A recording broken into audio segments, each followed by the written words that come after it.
So am I. Yeah, I'm very glad we came to see this. I didn't really want to after all those steps, but I got my second wind. It's practically a ruin. Florida Explorer, we're at the south.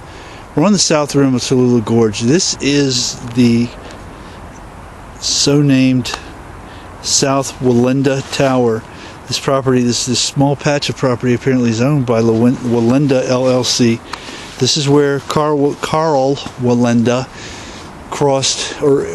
this is where he crossed over to the north rim. In 1970, he did a high wire act. Walked across the gorge, and this is the tower they built for it. We can't get over to it. It's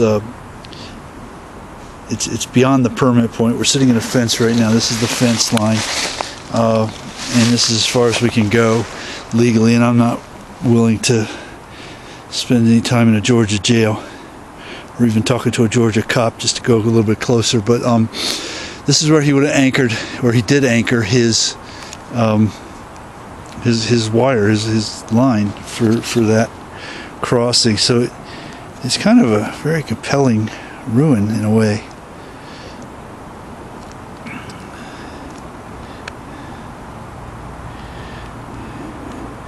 And you get an idea that just to be able to hold that wire, which was very thick, and it would have required a great number of wires holding it in place, holding it steady as it went across the gorge. So this would have probably taken weeks, if not months, to prepare for this. Well, certainly months, because just these concrete pours alone would have taken quite some time to cure to the point where they'd be able to hold this tower. And then there's a mirror to this tower on the other side on the north rim that we're not going to go see or worry about. But it's just pretty.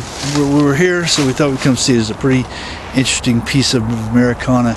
And from what I understand, Nick Wallenda, who lives near us in Sarasota, is intending to cross this gorge next year, and I'm not sure where he's gonna.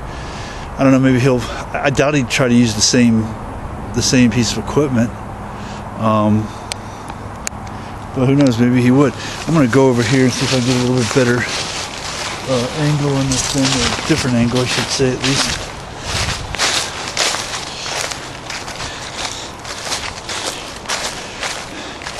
Yeah, you can get a little bit better, a little bit different angle. Hi there. From here, oh yeah, much closer. Get it almost right up to it, can't you? That's pretty cool. So, let's see here. See if I can zoom in on that. I guess right in that little groove there would have been where they would have put the wire. And maybe that would have been screwed together somehow to anchor it, to hold it in place. I don't know. But there would have been a lot more of these concrete foundations around to hold the wires that would have held the cables that would have held the main cables steady. And that would have had to have been going all the way down. There was a lot of wires. You see in the pictures in the interpretive center, there's a lot of wires in there. So this is kind of an interesting little piece of fairly recent history. So we're gonna continue. We're gonna continue on towards the dam and around back towards the interpretive center. So for now, we are back out.